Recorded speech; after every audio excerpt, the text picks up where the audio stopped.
Hello and welcome to Who Are You? This is the Babylon 5 Watchcast, hosted by two former strangers, now friends, who have gotten to know each other while we're watching a favorite show from their childhood, Babylon 5. I'm Xhafer, And I'm Laura. and we're going to be talking about Season 5, Episode 19, The Wheel of Fire. But before we get to that, we have one last set of alignments to discuss. Yeah, the leftovers. That's what I called it that in the notes, and then I teased it a couple episodes back. We have Bester, Corwin, and Lise. And Yeah. we're either going to agree immediately on all three or not at all. And I'm really interested on where we land.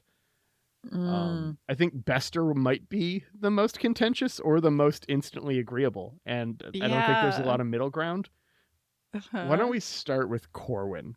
Because I feel like this is an interesting conversation to have. This is really an interesting conversation because I went first in my head immediately to neutral good. Mm-hmm. But then I was like, well, is he more lawful neutral? Like he's neutral something, right? I have that exact same neutral good. Wait, maybe he's lawful neutral written in my notes. Okay, let's talk ourselves into one of them. What are your ideas? So things that make me lean neutral good are when Babylon 5 breaks off from Earth Force, he sticks around. Yes, that's a good point. Things that make me lean lawful neutral, his boss told him that he was sticking around. And he wasn't going to argue with Ivanova because Ivanova is God and God's word is law. So I could see it going either way. I don't think we get a whole ton with the character to really... Like, there's no Corwin episode, really. I think the most we get is that time he accidentally starts hitting on Ivanova. Right. He thinks that she's hitting on him, and so he's responding to that. Yeah. Yeah. I think that episode actually is what makes me lean toward neutral good. Yeah, same. Because, he could do the rulesy thing of like, can't fraternize with my boss. But he thinks he's interpreting signals that she's interested in him, and he's like, well, okay, maybe I'll bring some roses. I don't know. So he's not so rulesy that he's like, absolutely not. Yeah. But yeah. Also, he did stick around when we broke away. He didn't like stick to his rules that hard that he had to go back to Earth. Yeah. I don't know. Maybe it is neutral good. Yeah. I think we've talked ourselves into neutral good here. Yeah. Okay. Let's go with it. Lise. We love Lise. This is a pro-Lise podcast. As I'm sure we're going to see later in the episode. Honestly, I feel that this is probably the best Lise we get. I don't remember if there's anything else in the last couple episodes, but anyways. There must be, yeah. It's hard to put something like alignment on a character that's clearly not developed at all. So in my mind, I'm just like true neutral. Lise is whatever you need her to be at the time. Like, yeah, no, I have the same thing. I have true Okay. neutral. I think Lise is very motivated by, besides the needs of the plot, is mostly self-interested. Like she cares for people, but if you're not one of her people, she doesn't really give a shit. Right. Yeah. So that tends to be very true neutral behavior. True neutral is not necessarily selfish, but when you are only motivated by self-interest and maybe the interest of a few other chosen one, very close people to you, then you're probably lawful neutral. Okay. Or true neutral, sorry. Yeah. Okay. Bester. Okay. Well, it's tough. I feel like I've got a hot take here. Okay, I want to hear your hot take. Do that first. Chaotic neutral. Okay. I don't know if that's a hot take or not, because as far as I know, this is something that no other part of the Babylon 5 community cares or discusses. Yeah. So I feel like the easy answer is chaotic evil. Yeah. I don't But I don't think he's chaotic evil's quite evil. right. Bookbester might be chaotic evil, or it depends. I think he kind of teeters. He definitely does some things that are in the evil category, Right. but he does do some things that are in the good category. And he is mostly driven by the interest of the telepath species. Right. That's the thing, is for evil, which I feel like the show wants me to think of him and align him as evil at first. Maybe not once you get into the lore and you get farther into the show. You really have to be, to me, putting yourself above all things. And he's not putting himself above all things. He is thinking about the group that he is in, which is the telepaths. Yeah. Doesn't care about mundanes. We know that. But he All cares too a lot well. about his species, if you will. Yeah, so I don't think you can just throw him in the evil bucket. I thought about that. I thought about neutral evil because, he cares about Psychor's rules and laws. He does not care about mundane laws, so he can't be lawful anything, in my opinion. But he is a little too chaotic to me for that neutral evil bucket. So I think I'm going to have to agree with your chaotic neutral. Okay. Yeah, I'm with that. Did you have something else written down, or have you convinced yourself via my? I feel like No. you did most of the justification for chaotic neutral. Was that your original? Yeah, that was my original thought. Was, well, maybe he's maybe he's neutral evil, but I didn't like it. It didn't feel right. And you said chaotic neutral, and it's like, okay, yes, I get that, because he is out for the group. He is not out for Bester. Yeah. He's riding or dying for those telepaths. It's true. Well, that's the last of our alignments. We're drawn to the close of a lot of these cold opens we've been relying on for 5 seasons of TV. I mean, we'll do alignments again for Crusade for sure, and probably for Battlestar when we move over to that, to be perfectly honest. Were we going to be able to do plot poker for Crusade? Were we getting Crusade cards, or I don't know. Is that a thing? Was that a thing? It is a thing. They're like $300 a box, though. No. And I mean, real talk, I don't think I've talked about it on pod. Maybe I've mentioned it, but I've gotten real heavy into the new Star Wars Unlimited card game. Fun. Which came out a couple weeks ago, and that's my card budget these days. Yeah. You don't have $300 to drop on questionable cards. No, I'd rather buy 2 Darth Vaders with that money. Sure. Yeah. Ugh, active card prices are significantly different than I remember them being back in my old Magic days. But I got out of Magic before card prices got crazy. Yeah. Well, I'm hoping we'll find some other bits for Crusade. I'm sure we will. If anyone has a good idea, shoot it over in the Discord so that we can just blatantly steal it. Yeah. We'll credit you. We'll say thank you for sure. For sure. We're real good at thank yous. Well, you know who else is good at thank yous? I think Lockley has a couple clutch moments in this episode, and she really does. Is due a few thank yous by a few people. And we'll talk about that as we discuss season 5, episode 19, The Wheel of Fire. Yeah. We open with Jakar's shuttle coming into the terminal. And a hazmat team being summoned to Cargo Bay 7. Xhafer, I want to pose to you. What happened to her? So Narn vomit is famously toxic. This is exactly what Aaron said. I'm going to say he got a little sick on the flight. I like it. Yeah, because he's definitely not at Space TSA when he walks up and has this conversation with Lockley.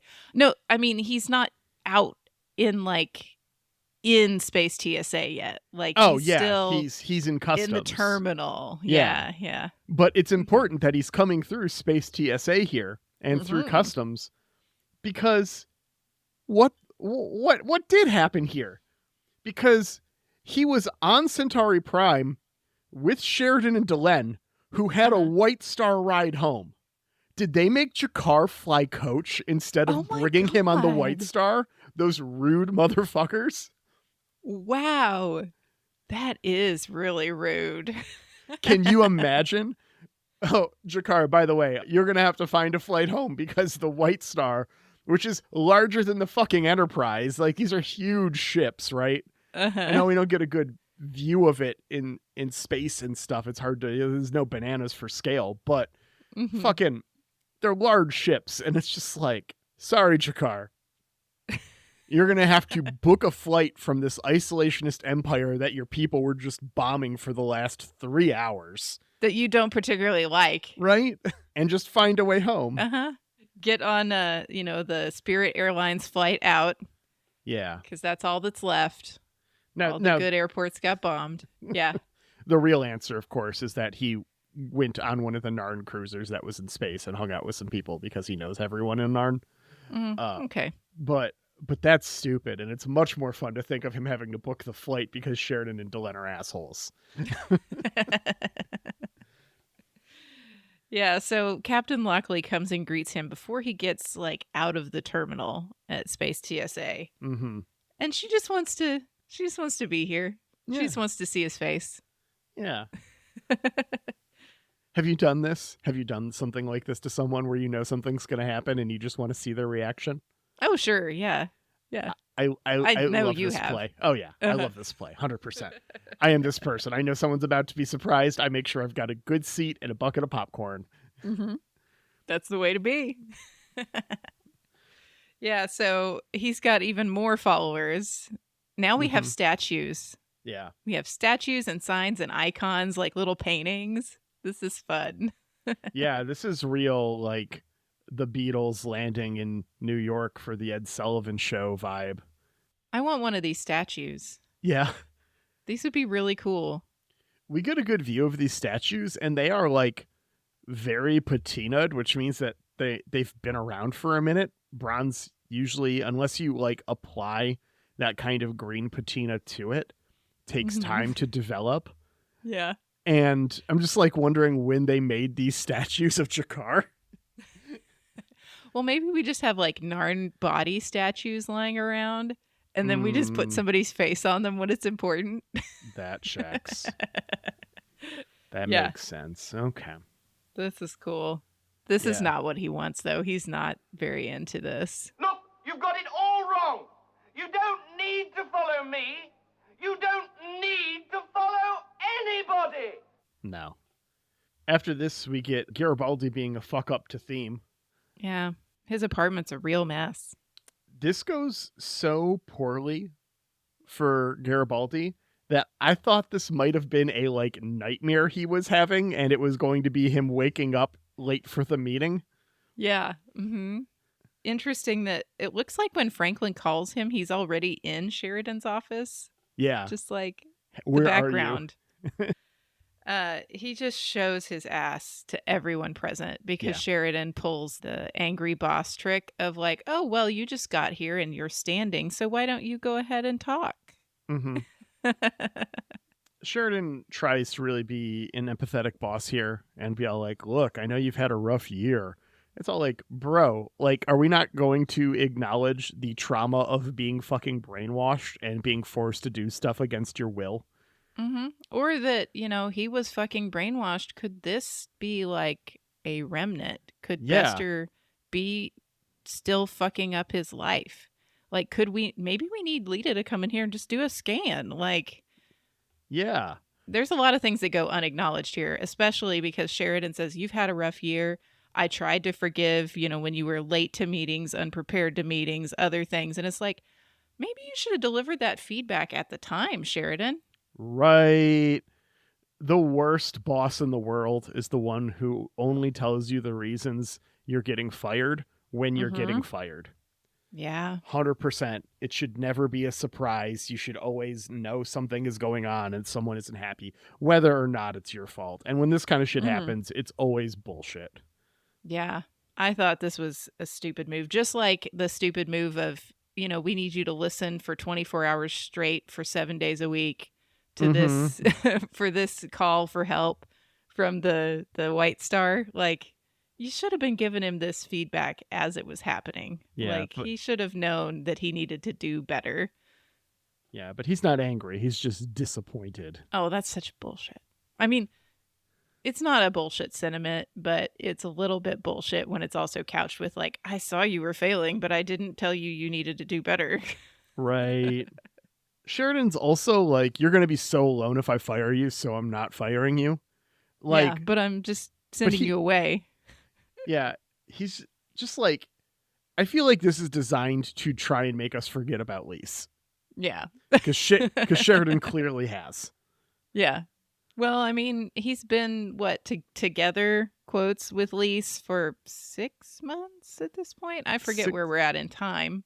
I imagine we're around August, September at this point, and they got married on New Year's Day because it was the last scene. That's how that stuff always works in the show.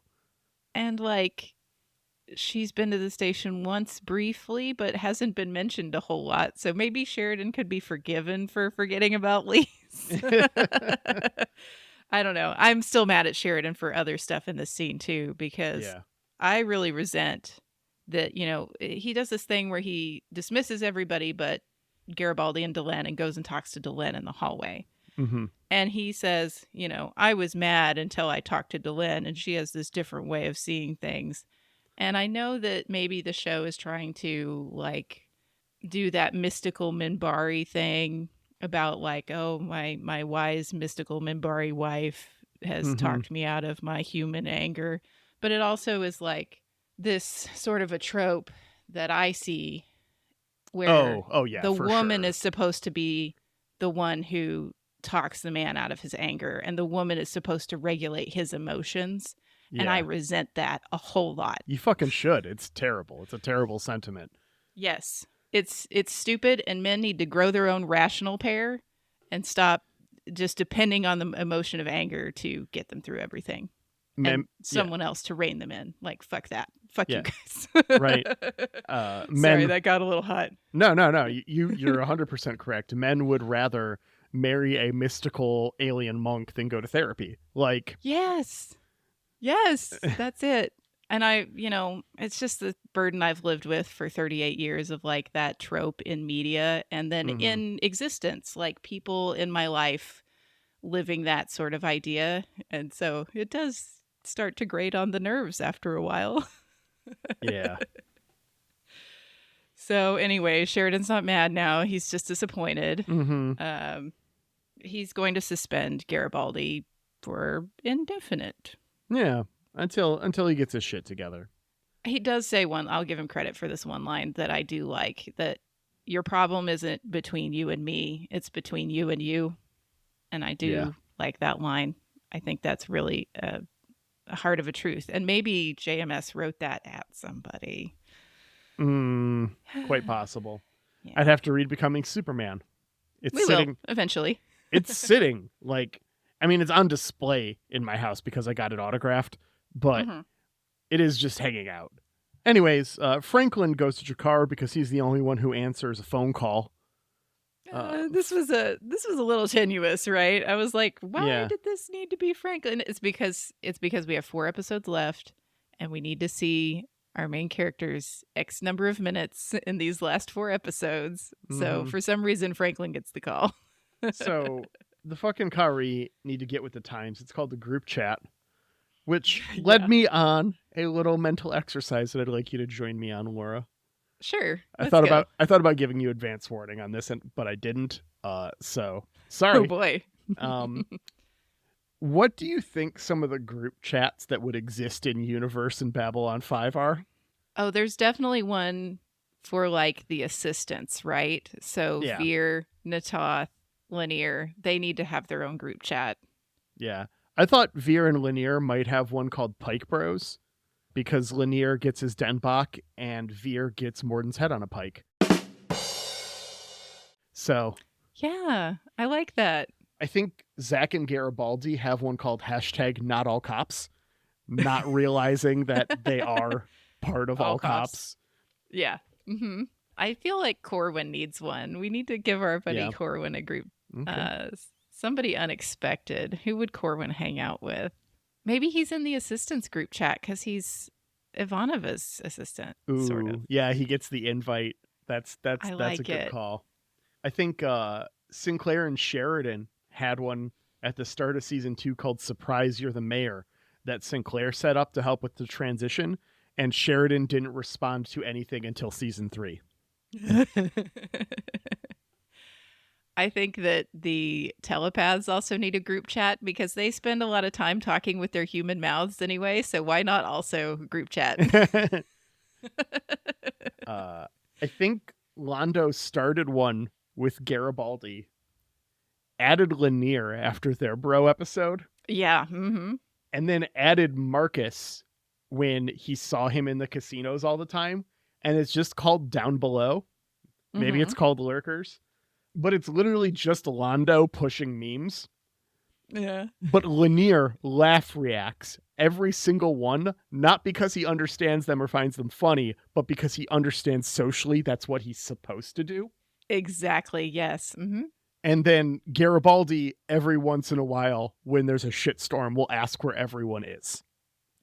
And that's, Marcus has said nothing. Marcus got added, saw every message, never responded, never emojied, never replied. Yes, but Marcus definitely laughed at the memes, like out loud. He's looking at his phone, laughing out loud, but he didn't laugh react. He does not laugh react on the, no, he does not emoji laugh react. Agree, yes. Anyways, Franklin waxes poetic about our place in the puzzle that is the universe for a little bit here. Zach and Lockley hear about some telepath bombings, Psycor sites with Remember Byron. And all this money is fueling all this terrorism is coming through the station. Uh-oh. Wonder who that could be. Oops. Yeah, Lyta definitely has not become a forensic accountant because she has not hid this money well enough. Nope. Lockley goes to check in on Garibaldi, and we get a whole bit about her and her father being alcoholics, having problems with addiction. Mm-hmm. She talks through her pain and his pain, despite Garibaldi's best efforts to be an asshole. Oh, yeah. Running out of his room, doing stupid bullshit, just being a general ass, hiding in the elevator. And she's all like, we're still going to have this conversation, dude. Like, I don't know why you're fighting this. Yeah. To run out of your own space instead of to throw her out, that's like desperation, right? Right. Yeah, this does actually like solidify for me in Day of the Dead, where she meets Zoe again. There was something more there than just girlfriends. Like they were together. Yeah. They were roommates. This person died. Air quotes. Roommates. Man, someone on Spoo posting today had something that was like PJ's slumber party, right? And then right after was Ivanova and Talia in their PJs, right? And the number one comment, I just open it up, there's one comment and it's all like they were roommates with air quotes. And I'm like, I'm so glad that has become a thing. I feel like I've been making that joke for 20 years. Like it's not my joke, obviously, but I'm glad that's still prevalent in the zeitgeist because it is just fucking hilarious to me. Yeah, the 90s was full of roommates now that I revisit it on a more regular basis. Yeah. Yeah, so Lockley's baggage with her father is all very interesting because I don't think we've heard anything about that yet, huh? We knew he was in the military. Yeah. We didn't know about his alcoholism and that she has been down the same road. And clearly neither did Garibaldi. I did like her sentiment there at the end where she did a little self-reflection and said, maybe this is why we don't like each other, because game recognized game. We can tell. And we're just too similar. We don't like each other. I've known people like that. Yeah, it's a very real thing. Yeah, where it's just all like, I've had it happen where someone has had too similar of a personality to mine. Uh-huh. And then I've also had someone who like fills the same like friend role in the group. Mm-hmm. Like every group of friends has people who fill certain roles. There's the group mom, Of there's course, yeah. there's the problem child. I'm the person who knows people Uh-huh. in almost all of my group of friends. I'm like, oh, hey, I need to know someone who does this thing for whatever reason. I am the person someone calls to get a recommendation on something usually. Uh-huh. Like mechanic or like, oh, hey, who's a good electric? Like in my adult life, I've become the white pages or the yellow pages. Uh-huh. But in college, it was a little bit more I get you. nebulous. Uh-huh.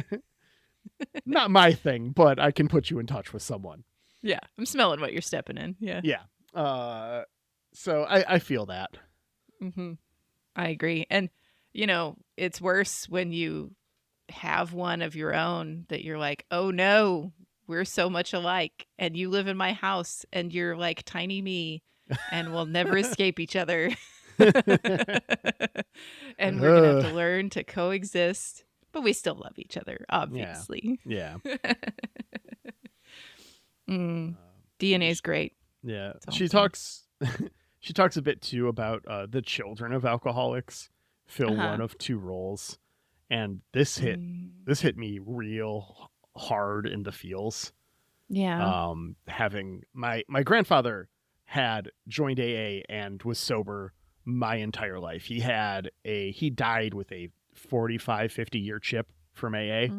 But his 20s when he was, like a dad to my mom were a real problem. To the point where my grandmother had to leave him with 6 kids. Mm-hmm. And she said that, and I immediately like saw my mother as the person who rushes to solve every problem for everyone. Mm-hmm. And the comment just hit me so hard in the feels. Yeah, that is hard. And it is interesting, especially for our generation, I think, being the ones who maybe had parents who were that child. Mm-hmm. And then we experienced a totally different person as a grandparent. Yeah. That's a really interesting experience. Yeah. Anyways, Zach and Lockley and station security go to arrest Lyta. And she takes over the minds of like 20 people. Oh, this is so cool and creepy, isn't it? Yeah. Where we're just all suddenly tapping. Yeah, she starts doing I'm sure it's coincidence, but it's the 4-tap rhythm from the Master and Doctor Who. Yeah. I don't know if Doctor Who was an allusion to this, but it's definitely the same pattern that the Master uses in David Tennant era Doctor Who as like a hidden thing in the background to know that someone's being controlled. Oh. And so it's like it happened the first time and I'm all like, nah, it's a coincidence. And then it kept going for a bit and I'm just all like,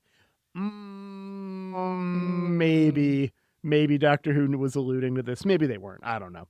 It'd be fun if one of them was alluding to either one. Yeah. That'd be great. I love Doctor it. Who's got enough history where that could have been used somewhere in Doctor Who somewhere else 40 years ago, and I wouldn't know. Yeah, so. It's quite a backlog. Yeah. This gets real threatening as it continues, doesn't it? It's not just taps, then it slaps on the table, and then it's only Lockley who is not being controlled. We see Zach just giving the best derp face. Yeah. Like A+ Jeff Conway. He's got this like little eye twitch that he's doing. It's so good. So good. Just like slack jaw. I'm not in here, 50-yard stare. Yeah. And she tells Lockley point blank, I've been touched by the Vorlons. You don't know what I'm capable of anymore. But someone does. Someone else has been touched by a Vorlon and also knows the danger. Like touched by an angel? Yeah, Okay, touched by an right. angel. That was a show. I never watched it, but yeah, it was a show. Like once or twice, yeah. Yeah, Sheridan rolls in with a PPG to her head. Just Yeah. Oops. So is he immune to telepathic control?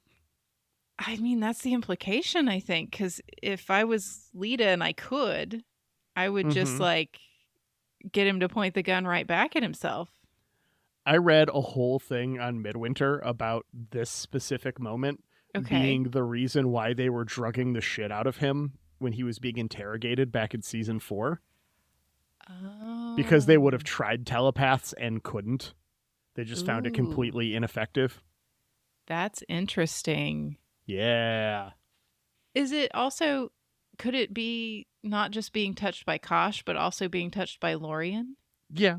I mean, neither of them make sense because it's magic at this point, not science, but sure, right. you know. But either seems possible in the world. Yeah.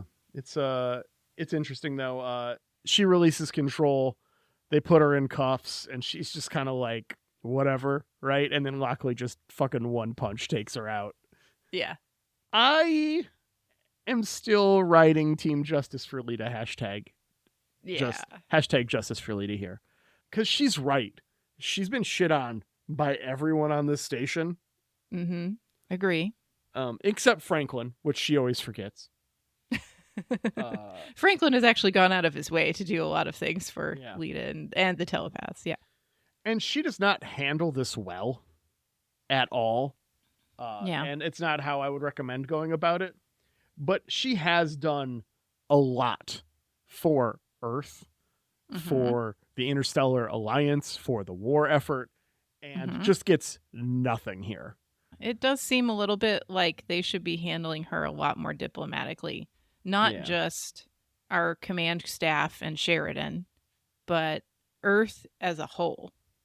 Like, Bester has got to have had a really solid impression that Lyta is a totally different kind of danger now.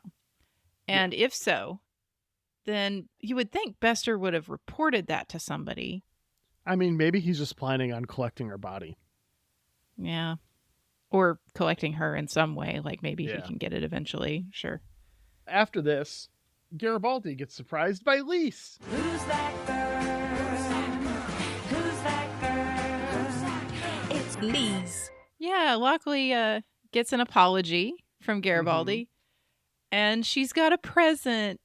It's the love of a good woman, which I also have issues with, but I can probably hold that in. Yeah, that's a way to say this. We're not here to fix you guys. Fix yourselves. Anyway. It's your wife, the person you've pledged to grow and change with for the rest of your life. So maybe you should grow and change with her, asshole.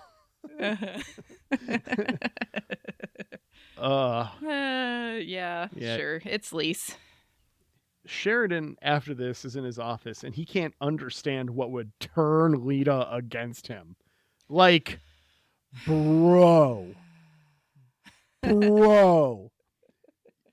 Maybe, hear me out, it's you being shitty to her all the time.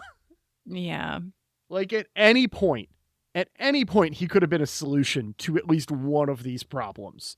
Every problem she's had, he could have offered a solution to at some point. And she has gone to him looking for one at times. And it has always been a no. And he's so dismissive. Like, it can't be that. It can't be all the stuff I did because then I might be responsible. And that can't be the case. His post on Reddit's "Am I the asshole?" did not go as he expected. Yeah. That's a Beth joke. Thank you. Yeah. Sheridan. I mean. Right. Delenn also comes in and goes over the edge in this scene. She's like big mad for a Minbari. Yeah, she comes in screaming and cursing and then just faints. Oh no. Something's up. Lise and Alfredo talk. He refuses to let her help him. The hallmark of a happy relationship. But he does come clean, which I think is positive for him, Yeah. She kind of already knew because of her last trip to Babylon 5, but he admits the whole thing. He eventually acquiesces into trying to accept her love, but only after she reminds him about the money. And that she needs help running Edgar's Industries because Oh, her poor lady brain. Happy Women's History Month. Yeah, it's fucking ugh. Like, girl, Lise. Like, Lise, I'm talking to you. Look into the camera. Girl, I don't make it my business to get in other people's business, but you can do better. Yeah. Is this really who you want to run Edgar's Industries with? Like, I don't know. Get yourself a good board is all I'm saying. Right. Get a good board of directors, lots of governance, then you guys will be okay. Build up a good C-suite. That's what we need. Yeah. Put Not just Xhafer in yes charge of cybersecurity. And, you know, I'm always here. I'm a good accountant. But once again, Garibaldi has lived his truth, his best white guy cop truth, and failed completely upwards to the top. Right. Is there a more thorough story of failing upwards in history in all of fiction than Michael Garibaldi? Name me a character that fails upwards harder than Michael Garibaldi, please. True facts. From drunk who couldn't get a job and had a friend do a favor because he felt he owed him, to Jeff Bezos.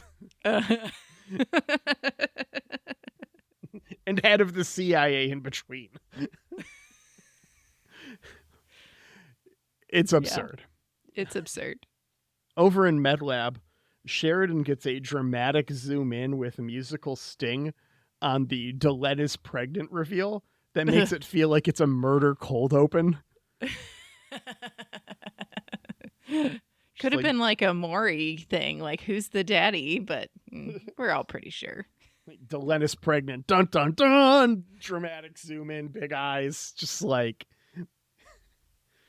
his surprise is not entirely happy or welcome either here. Maybe it's just the previous scene coloring it.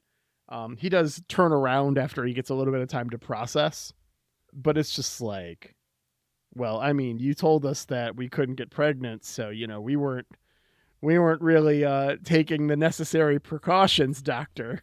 Yeah. He's all like, I didn't say that shit. Don't put that on me. Just because you didn't understand the medical words that I used. Oh, well. Yeah. So Franklin is all like, is this something that you guys want? Like, that's an important question right now because, you know, we don't know how this is going to go. This is, except not easy. That's the only definitive thing we can say is this is probably going to be a terrible fucking pregnancy for Delenn. Assuming that it's possible. Yeah. Because there's all this alien shit. You're both kind of heads of a government, too. That's a lot. It's a lot. Yeah. He does, is all like, look, Delen's life more important, but if everyone can come out of this, let's be a family, you know? Yeah, sure. So. Garibaldi goes to talk to Lyta in her keyhole neckline straitjacket. So nice of Babylon 5 security to think about the boob window that you need in your straitjacket. She was not arrested in this. She was not wearing this in the previous scene. This was a costume change during arrest. Yeah. I mean, maybe it's for making it breathable. Like a straitjacket can't be the most like breathable of garments. So we've just got this little vent for circulation. I don't know. It's hilarious. Yeah. So he offers her a deal, but wants to take her to a cell that's a little more private. But she just busts out the camera. Did we know that Lyta's telekinetic as well? Had that been a reveal? This is definitely, if it's telekinesis, because there's a whole how does telepathy work, brains run on electricity thing that I could see this maybe not being telekinesis from a technical aspect of stuff they never bother to explain. And nor should you. I think if you're getting in the weeds about how telepathy works, Yeah, if it's not very pertinent to the plot, you're doing yourself a disservice. Correct. Yeah. Let it be space magic. It's cool. We're watching a space show. We understand. Mhm. But yeah, maybe. I don't know. I don't think we've seen her do a ton of telepathy stuff. This seems like an upgrade. Yeah, but we know that Talia got the telekinesis upgrade from Ironheart, but I Yeah. don't know that we had seen any telekinesis yet from Lyta. So interesting. File that away. Yeah. I mean, there's some stuff with the shadow ships where she like made them stop moving, but that Mhm. could also be mind controlling the pilot. Right. That's how I took it. Yeah. But maybe that wasn't it. Maybe it was Who knows? telekinesis. We don't know. She is a nuclear bomb, as she has basically Yeah. told everyone. Right. Yeah. She is the WMD of telepaths. Garibaldi wants the neural block gone, and he thinks Lyta is his ticket to it, since she Mhm. is the Vorlon-touched nuclear bomb. Yeah. He thinks that he can get Edgar's Industries to buy off some politicians and go to bat for her. But she has a counteroffer that we don't see just yet. Nope. But we cut over to Garibaldi going over the deal with Lockley. Jakar is kind of lurking in the background before he enters the conversation. Yeah, in this open office that just anybody can overhear anything. Now, I got a little confused in this scene, Xhafer. Yeah. Is this staged for Jakar's benefit? I mean, like the character. Well, like their conversation, like Garibaldi talking to Lockley, were they staging this for Jakar? Because it felt staged to me, but I was trying to figure out what on earth, how you would stage that.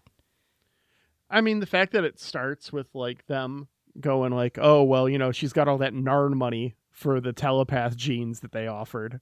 Uh-huh. And he's just kind of like, oh shit, push your thresholds, and just hides behind the corner. So maybe it depends on how much credit you want to give, I guess, Garibaldi. I don't think Lockley could stage it not knowing what she's about to be told. So it'd have to be Garibaldi staging it. And maybe he did for Jakar. They're bros.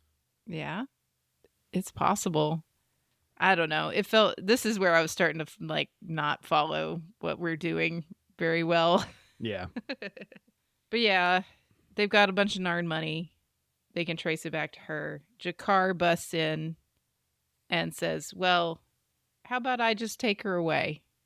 Mm-hmm. And I'm tired of all these people following me around, wanting to hear about my thoughts and making me into a religion. So if I just run away to explore the universe with a telepath, that'll make things better, right? Yeah. Just gonna go fuck off and travel the galaxy. Basically, I'm just gonna walk the earth. What you mean, walk the earth? You know, like Kane in Kung Fu. Walk from place to place, meet people, get in adventures. And maybe he can help her deal with her anger.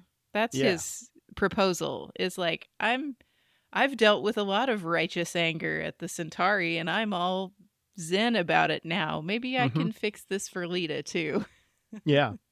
Okay. And it's totally not that the two of them have only had needlessly horny conversations on screen before this. Yeah. Definitely, probably not. Yeah.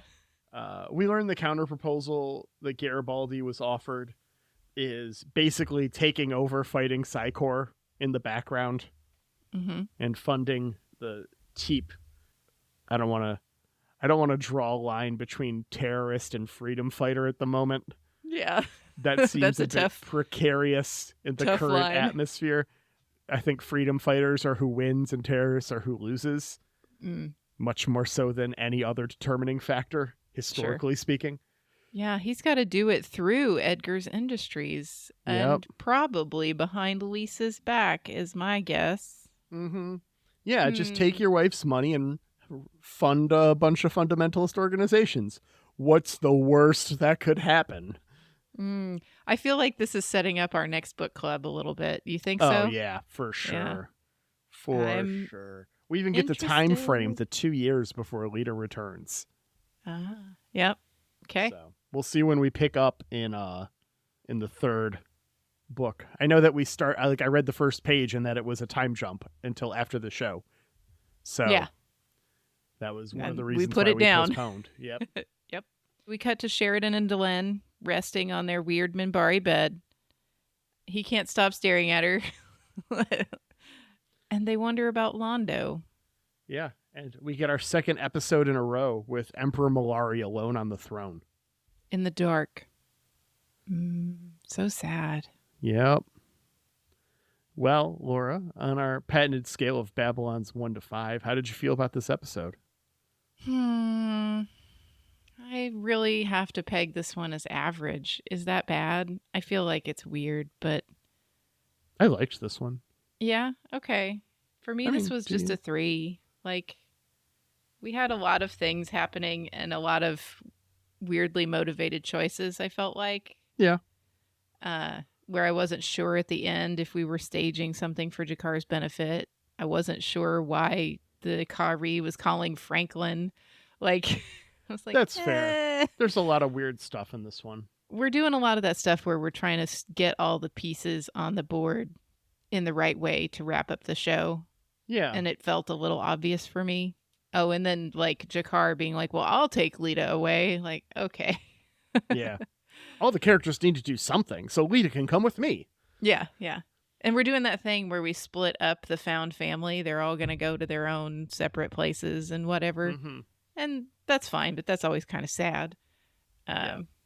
And I don't know. Also, I just didn't understand a lot of the motivations for Lise and Garibaldi. So, yeah. I don't know. I mean, I put this at a 3.5. Okay. It is a lot of like very convenient timed set pieces to set up the finale. Mm-hmm. But it's also, 3 episodes before that. So when I see this happen in a finale in the first half hour, I'm just all like, fucking come on. But happening We're this still far a in couple days away. advance, I'm okay with it. You need to do something. Now, there were really cool things in it that I will acquiesce to, like the scene with Lyta controlling everybody's minds. Loved that. That was super great. cool. Yeah. Well done. Lockley's whole monologue about her father. Mm-hmm. I found it really effective. So there was good stuff in it. There were just choices that I was like, I don't know. Yeah. I think Lockley and Garibaldi's conversation in this episode is the high water mark of that storyline. Yeah. Yeah. And it tied together some stuff for her that we hadn't really explored yet and kind of made it more real, in addition to actually having an emotional impact with Garibaldi's story. So yeah, it makes Day of the Dead a better episode because in that episode she alludes to both her problems with addiction and also how she is now the person who has to help everyone. And so when she references both of those things being the options, and she's been both. Yep. So's Garibaldi, to be fair. Yeah, he has. So he has been both. All right. Well, we got 3 episodes left. I know. Tell me about the next one. Season 5, episode 20, Objects in Motion. Elise and Michael learn they are the targets of an assassination because we need one more assassination attempt in this show. We can't close it out without at least one more. A little bit more Lise, a little bit assassination. Yep. Perfect, right? And Jakar prepares to leave. That's it. Okay. That's all we get. Yeah, I don't really remember much about this, but assassination attempt I don't feel like bodes well. Yeah. Okay. Well, I'm looking forward to that. We're racing to the end. So I guess if you have season 5 thoughts, hopefully you've got them in by now. Yeah, it's probably... Well, wait, this episode airs not this week, but next week. We won't have finished the finale by then. There might be some time. This We're is your only last like 2 warning. weeks ahead. Yeah, I think this is probably realistically your last warning. Okay. Well, all that said, it's time to say thank you. Give us a real, Garibaldi apologizing to Lockley. Thank you. Jeremy, look, I know that sometimes I come across a little strong. I'm aware that's part of my personality. I know that sometimes I say things and just because of my tone or my cadence, they come off as sarcastic, whether or not I mean them that way. So when I say thank you to you, and if you ever felt it wasn't genuine, know that that's not the case. It has always been a true, genuine thank you for composing our lovely theme music. We appreciate it so much. We appreciate you so much, Jeremy. So thank you. And I'm sorry. Can you see how red my face is from like holding in my laughter? Yeah. Oh yeah, Like, no. It's and I didn't hold it all in. It came out because that was very good. I loved it. And thank you to Angry Deck Time Machine on Instagram for sharing your talent with us through our podcast artwork. Aaron, we really put you through the ringer on this one. Oh my God, I'm so sorry. We are at like an hour and 6 minutes of recorded time right now. And I'm sure this episode is under 50. Yeah, there's got to be some chunks. And there were no long breaks. There were no weird pauses. No one had a phone call. No one showed up at the door. None of that. So thank you so much, particularly on this episode. Doing the real work. We appreciate it. And thank you to you, the listener, for being here with us and enjoying this ending to Babylon 5. Only 3 episodes left, but I hope you'll stay with us for Crusade and then on into Battlestar Galactica. If you want to get any of those season 5 thoughts in, you can send them to whoareyoub5@gmail.com, or you can join us on the Discord and send us a message or share them with the whole group. Yeah, all of our social media is shifting over to What Happened Here Productions, representing the whole podcast family. Us. So exciting. Last Time On. Post-Apocalypse Now is around the corner. Babes with Batleths is around the corner. Possibly 2 other shows in the next 6 months right now. Wow, yeah. Like, it's getting crazy over here, y'all, and we really appreciate you all being on the ride with us. And we'll see you next time. On Last Time On. Ha! Gotcha, Ben! Bye. Bye.